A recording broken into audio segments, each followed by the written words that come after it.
Bismillahirrahmanirrahim. My dear students, I am Fida Hussain and you are watching my YouTube channel English with Fida.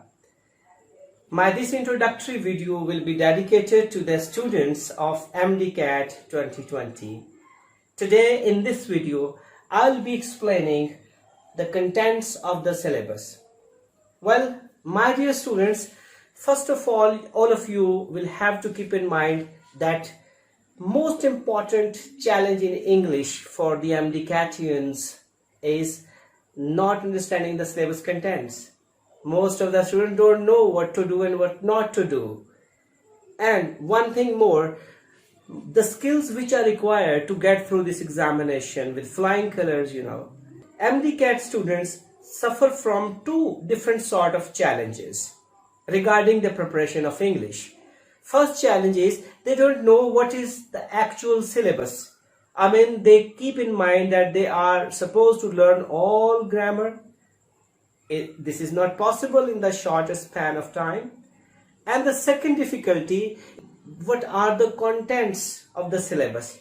We will discuss in detail what is actually the syllabus of English required for Mdcat English. And number two, I'll be explaining the sources from where you are supposed to make your preparation. So let's begin. Well, my dear students, there are two things that I want you to know, and I would especially point out two main problems that the students usually face. First of all, lack of understanding of the syllabus. Mostly intelligent students, they are quite unaware of the syllabus of Mdcat English. That is quite horrible. That's why they suffer from anxiety near the examination, and they don't know how much they have prepared and how much is left. Number two, once they learn the rules of grammar, they cram vocab, they don't know how to apply those grammatical rules on textbooks. So there is coordination between the grammar rules and the text given. So you are supposed to maintain a balance between the learned rules, whatever you have learned, and its application on the known and unknown texts. So this skill that has never been the part of FSC syllabus is now required to get through your Mdcat examination. My dear students, Mdcat examination is based on two pillars. First important part, that is called knowledge. Yes, knowledge. You are supposed to learn sufficient knowledge of grammar in order to go through this examination. And number two, that is skill. Skill? What is meant by skill?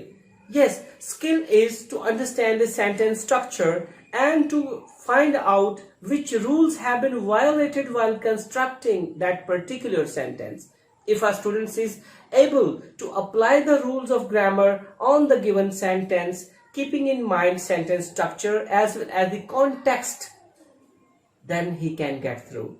So you are supposed to work on both sides, learn grammar and do practice. Your skills will be sharpened by the practice you make. So dear students, let's have a look of the syllabus contents. First of all comes vocabulary. Number two, tense and sentence structures. Number three, subject-verb agreement. Number four, articles and prepositions. And then spellings, capitalization and punctuation. According to the given syllabus by UHS, these are the 5 major contents highlighted. Now let's go in detail. The first content was vocabulary. Essential word list introduced by UHS. So let's go in detail. There are two types of vocabulary items you are supposed to prepare. First, vocabulary introduced by UHS. There are 209 words, English FSC syllabus. Yes, this includes book 1, book 2, book 3 and Mr. Chips. So you have gone through these 4 books during your FSC. All the words are included in your Mdcat examination. Don't forget what you have learned. So keep in mind and keep revising all. The next question is, what are you supposed to prepare? There are different things being mentioned and highlighted in the syllabus given, out of which I am explaining this first one, synonyms. Synonyms are basically the meanings of the words. Number 2, antonyms. They are the opposite meanings. They are the opposite meaning or contradictory meanings. Students, you have gone through all the synonyms of these books, but you have never been through antonyms of your FSC vocabulary list. So here comes the point that you are supposed to revise those vocabulary words, not only learn the synonyms but also the antonyms.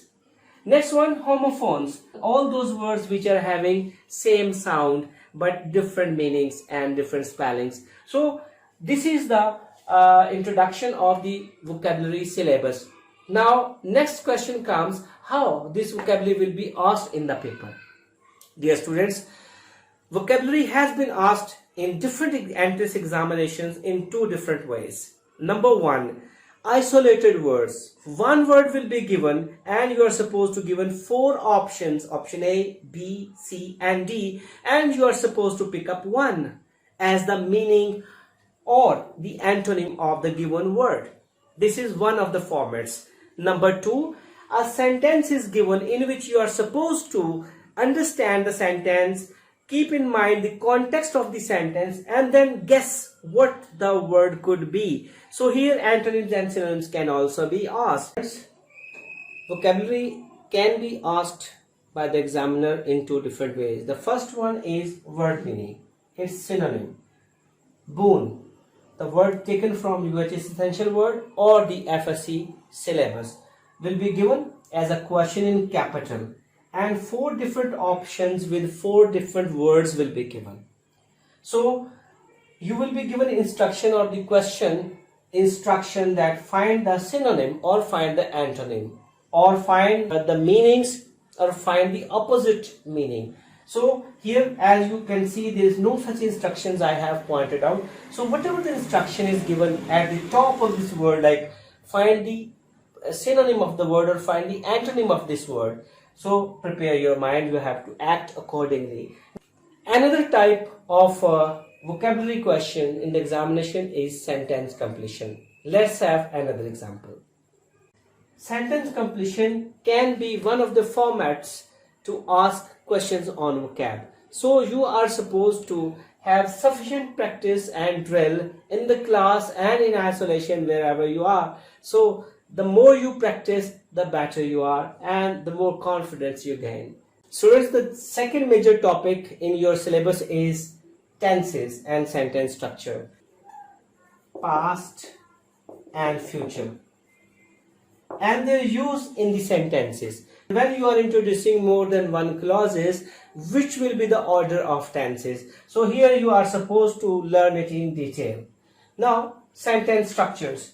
Sentence structures on the basis of form and on the basis of function. This is very much important to know. Form. On the basis of form, we have 4 sentence structures. Number 1, simple. Number 2, imperative. Number 3, optative. And number 4, exclamatory. And on the basis of function, we have simple sentence containing subject, verb and object. We have compound sentence structure in which we introduce 2 clauses. 2 independent clauses combined together is called compound sentences. And number 3, complex. And number 4, compound complex combined. At number 3, most important topic is subject-verb agreement. Dear students, subject-verb agreement is basically the coordination between the action performed by the subject. So you are supposed to keep in mind that action comes first, then the doer. What is subject-verb agreement? If your subject is singular, your verb should be singular. And if your subject is plural, your verb should be plural. So this is called subject-verb agreement. I mean, your verb should be according to the subject. If you are supposed to change your verb, not the subject. Subject is constant and verb is not. So you can change verb according to the subject given. So here only hide and seek will be given regarding subject. So here you have to develop this skill to understand whether your subject is singular or plural or both. Dear students, next topic is articles and preposition. These are the two different and important major topics. Articles, you will study the use of articles. I mean indefinite articles and definite articles. And you will also use no article, that is called zero article, with common noun, with proper noun. So all types of articles and nouns here you are supposed to learn. Now prepositions. Prepositions are very much important, and in every exam, Mdcat exam, you come across 3 to 4 to 5 MCQs regarding prepositions. So this is the toughest part as well, because you are supposed to learn the proper preposition, because prepositions are unchangeable when they come with their verbs making a different sense. Number 5, the last major topic of your syllabus includes 3 subtopics: spellings, capitalization and punctuation. My dear students, spellings lead you towards those words in which change of spellings lead to the change in meanings. Yes, pair of words or homophones or homographs. Capitalization is one of the techniques while we write some language. In the text, sometimes we use capital alphabet, sometimes we use small alphabet. So wherever we use capital alphabet, we must know there are particular rules behind, and you are supposed to learn all the rules in order to go through and have a grip on the writing skills of language. So capitalization will help you understand the actual meaning of the text. Then punctuation. Punctuation, basically the mechanics of the written text. Punctuation, signs and symbols are very much important. We most often use different signs like full stop, comma, etc. So it is very much important for you to learn where to use particular sign in a sentence, at the end of a sentence, in the middle of the sentence, etc. Dear students, finally, you will be given 20 MCQs in English section, and the format of the paper will be like this. Sentence completion is one of the formats that will be used to ask vocabulary items. For example, she was dash of theft. 4 options will be given and you are supposed to find out one. Number 2, spot the error. Dear students, a statement can be taken from your textbook, known or unknown. Textbook means all the 4 books you have gone through in FSC, or it can be from alternate source like CIE, Cambridge examination. So those students who do O levels, from their book, text sentence can be taken, and 4 parts will be highlighted: A, B, C and D. What you are supposed to do? Yes, you are supposed to find out one part which is grammatically incorrect. So what are you supposed to do? Read it. Mr. George clarified. So clarified is past tense. So past follows past. So the coming clause will also be having the same tense. So here part B is wrong. You can see after past tense we can use past only, except for the sentences expressing facts and universal truths. Got it? Well, last but not least, this is the third type of MCQs, or the format of MCQs which will be set in your paper. This is called find the correct. Here 4 options will be given. In other words, 4 sentences will be given, and one of these 4 options will be correct grammatically. Each sentence can contain minor error of punctuation, of capitalization, of preposition, of article, or any other grammatical mistake.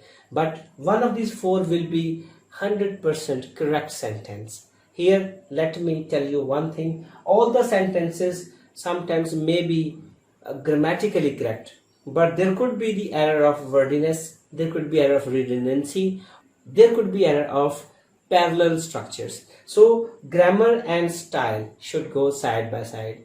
So what are you supposed to do? find one of the sentences of the given option which is 100% correct. Let's go through it.